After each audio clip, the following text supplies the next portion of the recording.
Hey all, it's Justin. This week on Deprogrammed, we were talking about the Aquabats, and we got on the conversation of Travis Barker being a former member of the Aquabats, current member of Blink-182. And so, naturally, a conversation occurs where we kind of follow other band members to other bands. And here is part of what transpires. Yeah, I feel like that happened, and I know he's kind of a scumbag now, but that kind of happened with Queens of the Stone Age and Nick Oliveri, and I really liked Nick Oliveri, so I went back and listened to the Dwarves, and I got really into the Dwarves for a while. But as far as forward, I mean, punk bands like interchanged players all the time, and like especially like the Fat Wreck and the Epitaph bands, and I can't specifically think of somebody, but usually when a new band would come out and they'd be like, oh, that's the old drummer from the Bouncing Souls or something like that, okay, I'll give it a listen for sure. Most of mine are 80s related. Go for it. I'd listen to old Genesis, and then of course I listened to Peter Gabriel after he left Genesis, and Phil Collins also as an offshoot of Genesis, things like that. Trying to think of some others, but not really. Sting off with the Police. I don't know. I'm sure there's tons of 80s bands where it's like I'd listen to their solo stuff after they left a band. David Lee Roth after he left fucking Van Halen. Things like that.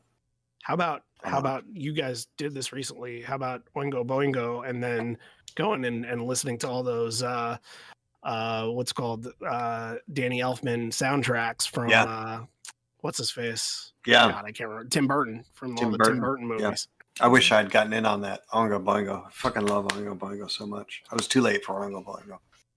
Jenny, I know there's got to be a band. That face. I don't listen to music. Oh, okay.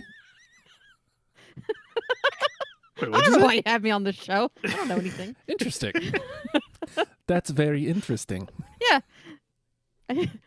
That's very interesting too. No, I think the first thing that came to mind, and it's such a gimme answer for me that I was really trying hard to think of something else, but Blur and the Gorillaz. Sure. I mean, it was like when I found out, like I kind of missed the first album of Gorillaz because like when you have kids, you just kind of miss out on a lot of pop culture for the first couple of years. And so when I was like, oh wait, this is my dude from Blur. Oh shit, hold up, and I caught up like really quickly.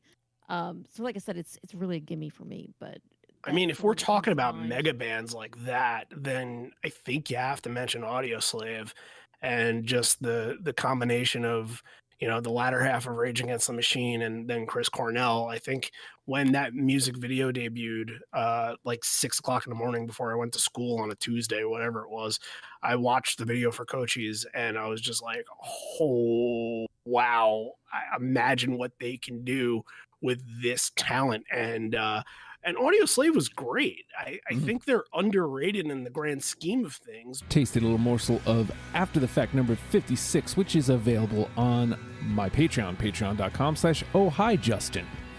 $1 a month gets you in the club, gets you all sorts of great access and daily content. If you'd like to hear the rest of that conversation, go there. And if you'd like to hear a conversation on the Aquabats, it comes out on Thursdays, just like every episode of Deprogrammed, available on all podcast platforms.